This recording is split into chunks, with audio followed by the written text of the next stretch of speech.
We must speak about what's happening in the United States in relation to Epstein and Donald Trump.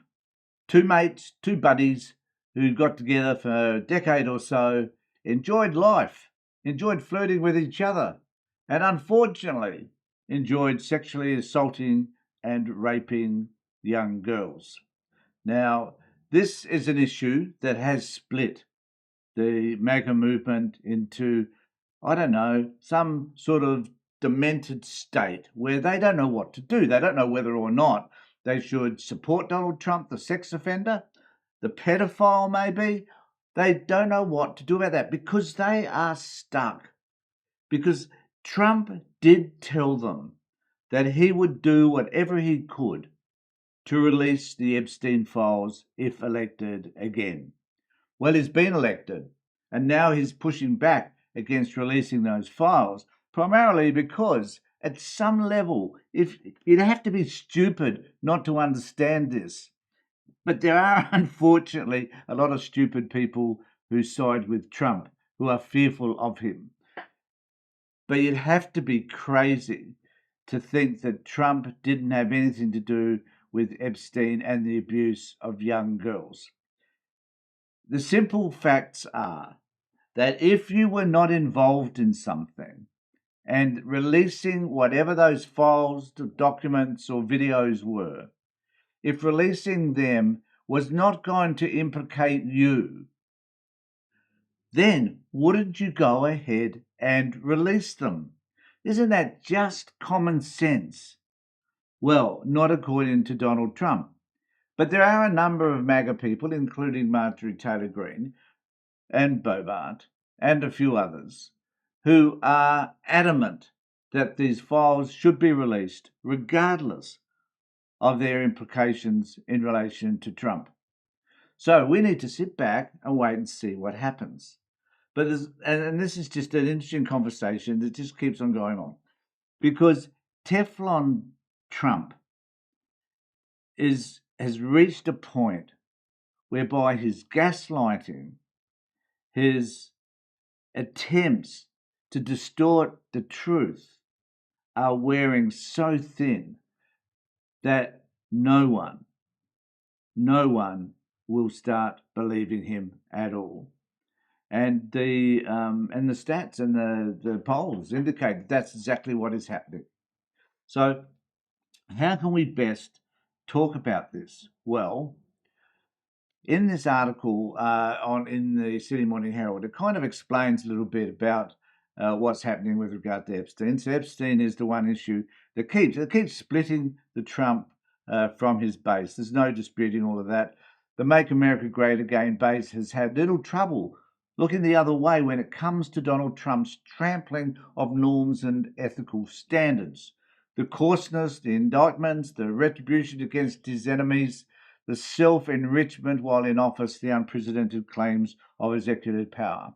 His administration's handling of information regarding the horrific crimes on convicted sex offender Jeffrey Epstein is different, bringing to light what lies within the Justice Department's so-called Epstein files is the most persistent issue to have driven a deep wedge into the US president's base, to the point where some who embrace the MAGA label have even been willing to make common cause with Democrats. So they're certainly choosing to side with Democrats on this particular issue because it is devastating for Trump. So what's Trump's alternative around all of this? What sideshow can Trump put together that is going to help to, I guess, distract from what's happening? So what is done is this. Trump's orders criminal probe into Epstein dealings with Clinton and Democrats. Now, the issue around this is that if you care to shine the light somewhere else and open up an investigation into those people who you perceive as your enemies, fine, I guess, in the Trump administration world, this is what Trump does. But should he not be mindful of the fact that if you open up an investigation into something that's already been investigated, incidentally, the stuff around Clinton and others has been investigated and there wasn't found to be any wrongdoing, but he's determined to open up this this Pandora's box, because once he opens it up, I don't know whether he realizes that the reality is that he might find some stuff in there that he doesn't like. But let's wait and see. The Trump administration has ordered the Justice Department and FBI to investigate convicted sex offender Jeffrey Epstein's link to prominent Democrats, including former President Bill Clinton, dramatically raising the stakes in the political fallout over Epstein's crime.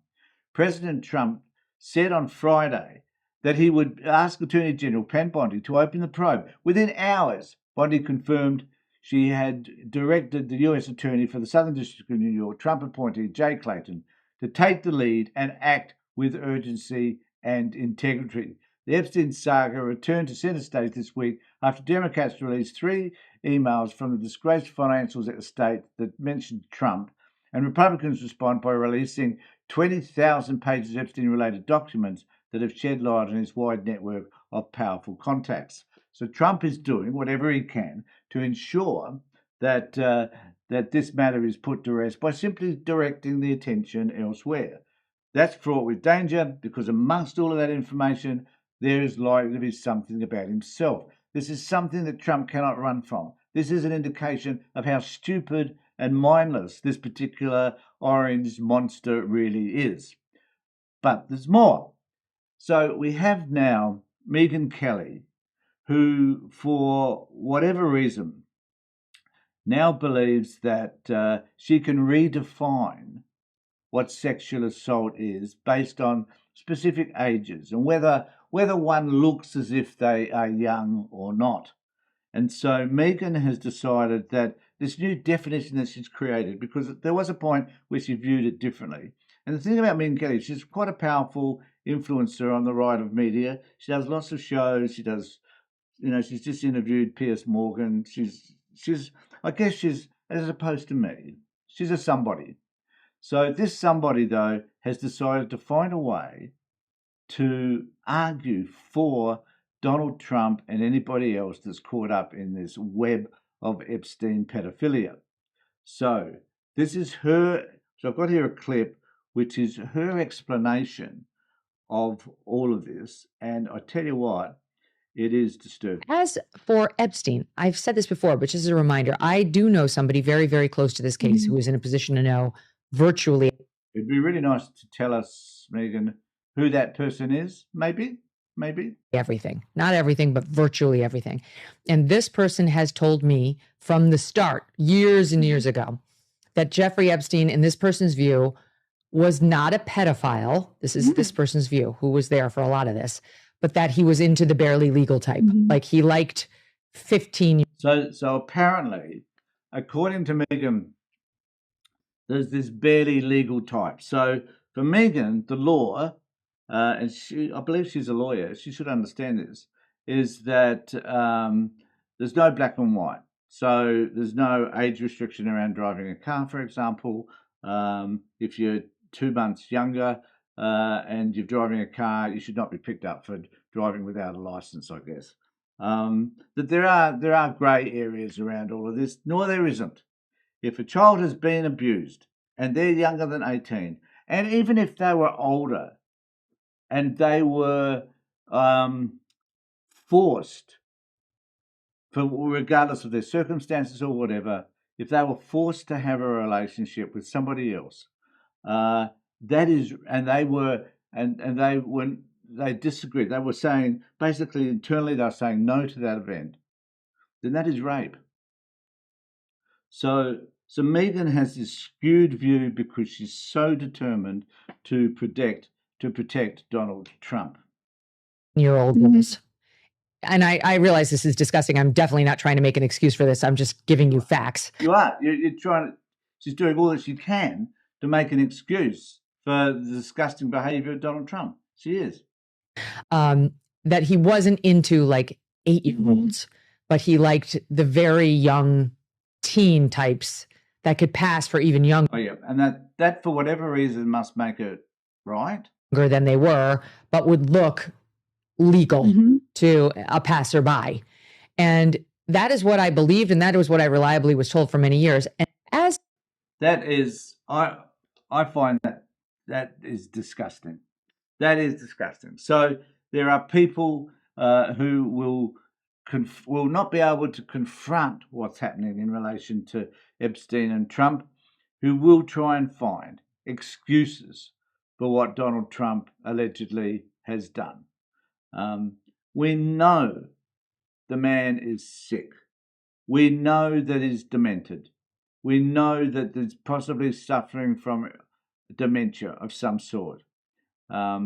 We can see it for ourselves. But there are people that are going to defend him. And I think they tend to forget